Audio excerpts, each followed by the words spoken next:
আলামিন, আলামিন আপনাকে যুক্ত করা হচ্ছে, বলেন আপনি। জি ভাই, আমার কথা শোনা যাচ্ছে? একটু আস্তে শোনা যাচ্ছে, একটু জোরে বলতে হবে। বলছি যে ইসলামে যে দাস প্রথা একটা আছে, আর অন্যান্য জায়গায় যে দাসগুলো হতো, এই দুটার ভিতরে পার্থক্যটা কি ছিল আসলে? তারা কেন দাস হতো? আর ইসলামের যেটা জানি যে তারা যুদ্ধবন্দী যারা আছে তারা হচ্ছে দাস দাসী, এবং অন্যান্য যারা আছে ওই যেমন ইউরোপে অন্যান্য জায়গায় তারা কিভাবে দাস হতো? তারা কি এমনি শুধু কেনা বেচা, নাকি তারাও যুদ্ধবন্দী বা অন্যান্য কোনো কারণে দাস হতো? সারা পৃথিবীতেই আহ, দাস প্রথার একটা মেইন সোর্সই ছিল হচ্ছে যুদ্ধবন্দীদেরকে দাস করা হতো।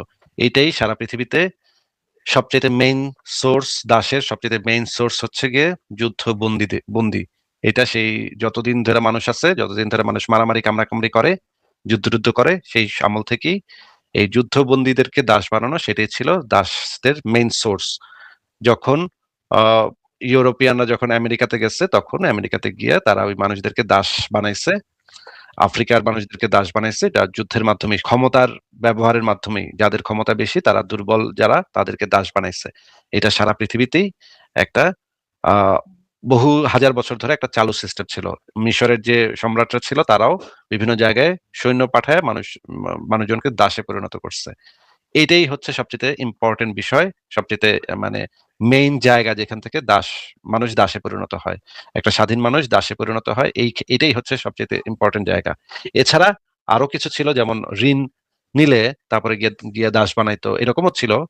আহ ঋণ পরিশোধ করতে পারে নাই, হয়তো কেউ একজন ঋণ নিছে, মানে টাকা ফেরত দিতে পারে নাই, সেই জন্য দাসে পরিণত হয়ে গেল। তবে এইগুলার পরিমাণটা ছিল কম। যুদ্ধবন্দী দাসী সেটাই ছিল ইতিহাসে মেইন সোর্স অফ স্লেভারির মেইন ইয়াটাই ছিল যুদ্ধ, যুদ্ধ করে তাদেরকে দাসে পরিণত করা। এটা, হ্যাঁ বলেন।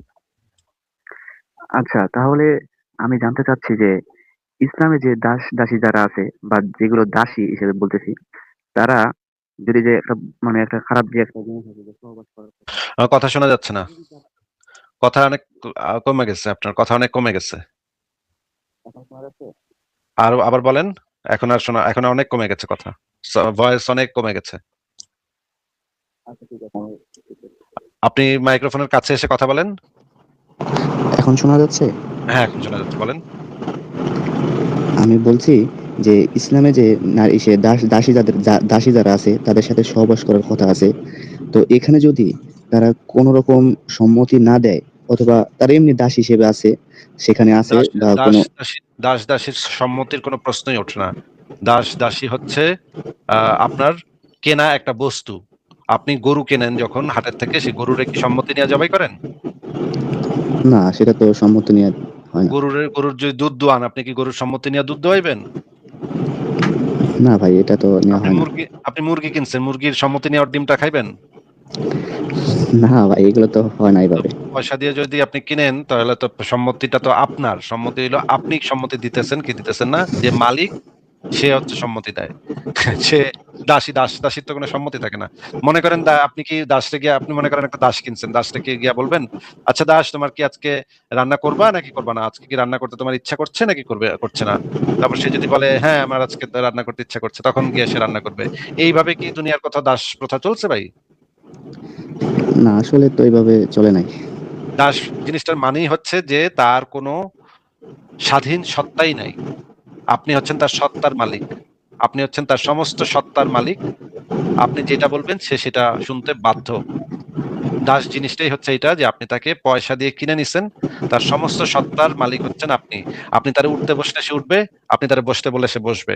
এটাই হচ্ছে স্লেভারি, এটাই হচ্ছে দাসত্ব, এটাকে বলা হয়। হ্যাঁ বলেন।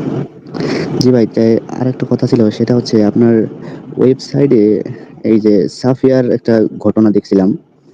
তো সেখানে অনেক মানে হৃদয় বিতরক ঘটনা আছে। তো সেখানে যেসব জায়গা থেকে আপনি মানে তথ্য সংগ্রহ করেছেন, কিছু কিছু সহিহ হাদিস, আবার কিছু কিছু আছে দু একটা দেখলাম হাসান হাদিস, আবার নবীজের কিছু সিরাত গ্রন্থ থেকে। তো যেগুলো তো সহিহ হাদিস সেগুলো তো অস্বীকার করার নাই, কিন্তু মানে সিরাত গ্রন্থ এগুলো সম্পর্কে একটু বলবেন, এগুলো গ্রহণযোগ্যতা কতটুকু, কি কি কেমন একটা আছে, মান কেমন? সিরাত গ্রন্থগুলা অবশ্যই গুরুত্বপূর্ণ এবং এই জিনিসগুলা হচ্ছে যারা সহি আকীদার মানুষ যদি তা কেউ দাবি করে তখন তাদের মানে হচ্ছে তারা সহি হাদিস ছাড়া আর কিছু মানে না। কিন্তু কে কোনটা মানে কে কোনটা মানে না সেটা তো যার যার ব্যক্তিগত বিষয় ভাই। আমরা যে জিনিসটা করি ইসলামিক সোর্স থেকে সেই রেফারেন্স গুলা দেই, ইসলামিক সোর্সে যেগুলো লেখা আছে সেগুলো হুবহু আমরা সেখানে দেখাই, দেই। এখন কেউ মানবো কি মানবো না, অনেকে আছে কোরআন ছাড়া আর কিছু মানে না। হ্যাঁ, সহিহ হাদিসও মানে না অনেকে আছে। আহলে কোরআন বলে এদেরকে। এখন ভাই এটা আমি কি করতে পারি? এটা তো তাদের ব্যাপার, তাদের সমস্যা। কোরআন ছাড়া কিছু মানে না এটা তো যে মানে না সে বুঝবো যে কোনটা মানবো কোনটা মানবো না। কিন্তু কোরআন ছাড়া কিছু মানলে তো ইসলাম থাকে না। হ্যাঁ, কোরআন ছাড়া কিছু মানি না এরকম থাকলে তো হলো আসলে ইসলামই থাকে না। কিন্তু আবার ওই যে সিরাত না থাকলেও কিন্তু ইসলাম থাকে না। সিরাত না থাকলেও কিন্তু আপনি অনেক কিছু আপনার বাদ পড়ে যাবে আপনার হিসাব থেকে, ইসলাম থেকে। হ্যাঁ, আমি সেটাই বলতে চাচ্ছি যে সিরাত যদি না থাকে তাহলে কি ইসলামের অনেক কিছু বিধান বা কিছু নিয়ম কানুন যা বাধাগ্রস্ত হবে, যেগুলা সিরাতে ছিল বা হাদিসে বা কোরআনে নেই, এমন কিছু আর কি বলতে চাচ্ছিলাম। মানে হচ্ছে আপনি যদি হিস্ট্রিতে যখন আপনি ইতিহাস বিবেচনা করেন তখন আপনার এই বর্ণনাগুলা সবচেয়ে অথেন্টিক বর্ণনা।